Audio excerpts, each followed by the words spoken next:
Alright, I'm back again, and it's nice and early. This is not what I had planned on covering today. I was wanting to try and do a little bit more deep dive in the pros and cons of the second impeachment on Trump and my thoughts on that.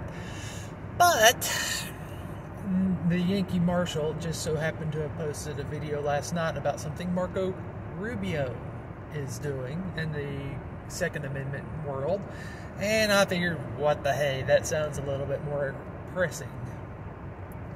He is in the process of introducing a bill, or has introduced a bill, that is supposedly designed at tackling domestic terrorism. On this bill, basically, if you are or have been investigated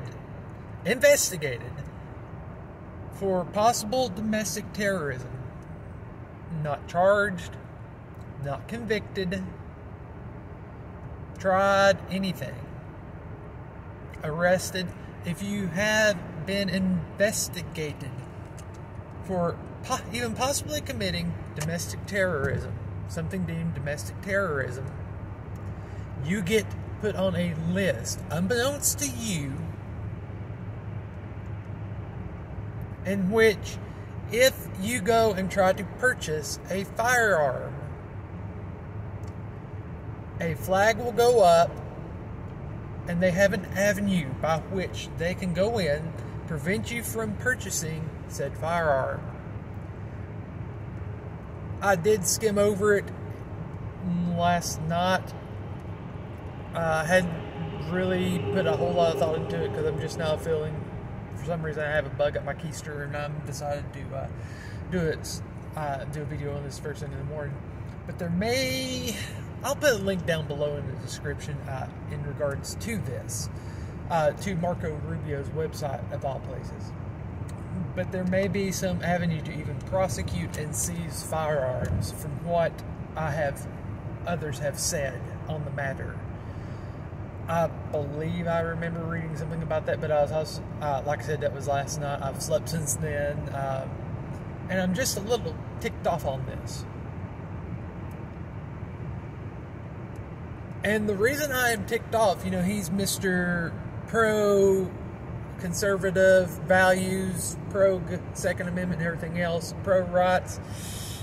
And this reeks of deprivation of rights, deprivation of due process. And you know what the sad part is? Go look up the NRA. Go look up the NRA, what is it, ILA? Go look up the GOA, Gun Owners of America. All those big pro-gun groups. Nothing.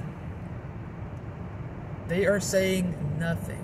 And if I can find the NRA's rating on Marco Rubio, and I can find a link on that, I may just go ahead and archive that and post a link down below in the description as well. Last I heard, he had like a, what was it, A+ rating. That may not be accurate. I have not looked into it, but my issue with the NRA, they went after my state senator and did a slander campaign on him because he refused to back a bill that basically made it illegal for business and property owners to say you're not allowed to carry firearms on our property. And he said, no, that's infringing on their rights, and they lowered him to a C without telling him. And then after he put a mailer out touting his A+ rating with the NRA, they lowered it to I think it was like a B or a C, and sent mailers out saying he was a liar for touting that. That was in the news here a few years back. So I have no respect for the NRA, and the fact that they are silent on a blatant attack to put people on a secret government watch list that will open the door for infringement upon your ability to purchase a firearm, while going out and condemning Sheila Jackson Lee, condemning Joe Biden and the Democrats and saying, oh, they're out to get your guns. Let me tell you something, people. They covered for Trump on red flag laws. They covered for Trump when he put out an executive order basically ordering the ATF to ban bump stocks. They didn't cover the fact he said he didn't like suppressors and maybe would just have to do the same thing with them. I'm willing to wager they didn't do anything for Reagan back before I was born when he did some of the things he did.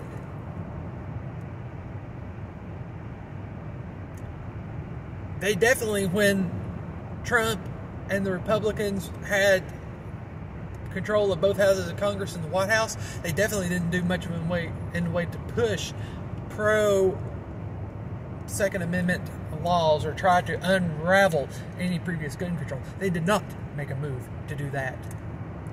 But here they are, they're using smoke screens to go after people they don't like, and one of their own, one of the people I know for a fact they have supported in the past is doing the same thing, but under the guise of protect national security to protect against domestic terrorism, and mum's the word. And that is as of 7:14 a.m. on, what is it, February 9th? I would have to try and pull that up, but it's Wednesday. I think it's February 9th. Or is it the 10th? No, it's the 10th, because this is where I get to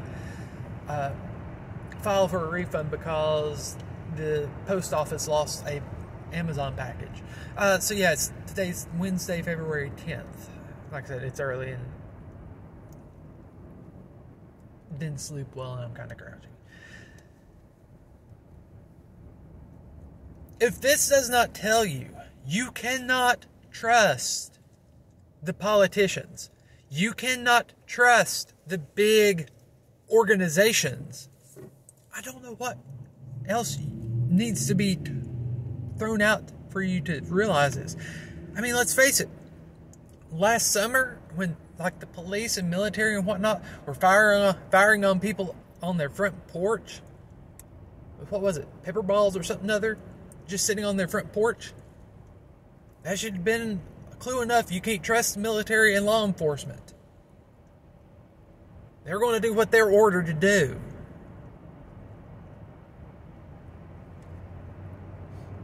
They've been hardwired to follow orders. Reprogrammed to follow orders. And the politicians, they're going to be the ones, your politicians, even your judges, they're going to be the ones giving said orders. And this is further proof.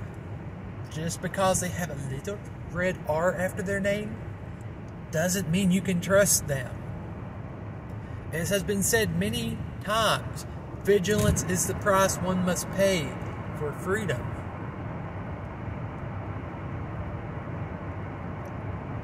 Republicans are not your friend. Democrats are not your friend. They would both sell you out in a heartbeat. Look at what happened to Dianne Feinstein. All she did was come out and let it be known that she is actually friends with Lindsey Graham. They don't really hate each other. And all of a sudden, it was a flurry of people coming out and saying things like, she can't remember what you told her like 2 hours ago. You'll have a meeting and she won't have any recollection of it, and it's been this way for years. Either that was a lie, or it's true, and they've been covering for her for years until it was politically convenient and beneficial for them to do otherwise.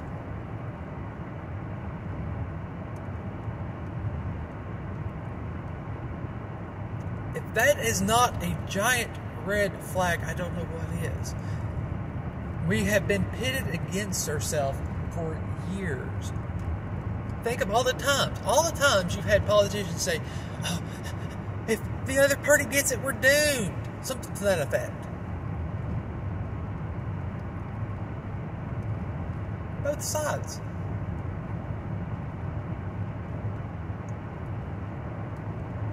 So we continually elect them. And eventually we get fed up enough and we vote for the other party.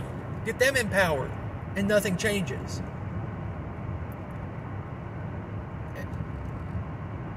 So we get mad and vote for the first party. And nothing changes.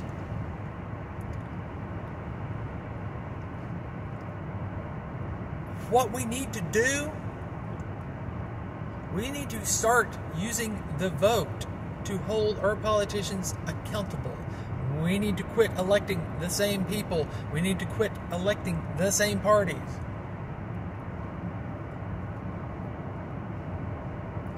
No violence. I'm not going to advocate violence. Don't want it. All I'm saying is use the power of the vote. And by the way,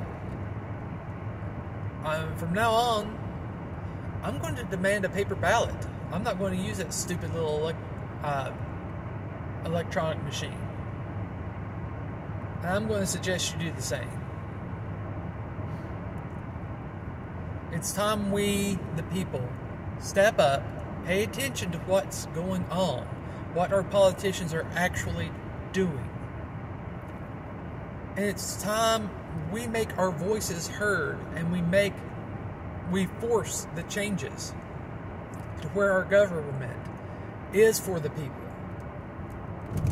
Where our government is about preserving rights. Where our government is actually representing us.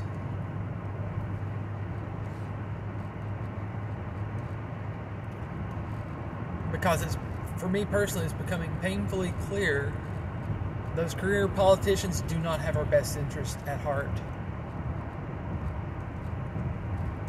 And neither does the judicial system. Like I said, I will have a link below, at least one link. I'll have something to Marco Rubio, his website, which, like I said, I will be archiving just so they can go ahead and change it on us. Let me know what you think. I'm open to your input, but I don't think it's entirely out of line to state they're not representing us at this point. And that something needs to be done come election time to vote them all out of office and start anew. Let's get some new blood in there. Let's actually vet these people and hold them accountable. Let's get the people in office out. We got an election coming up, what, 2022? Next year? Let's make it happen. This day and age should be quite easy. Let's get some third parties going. Let's get some new politicians in the main two parties. Let's do whatever it takes to peacefully turn this government around. Later.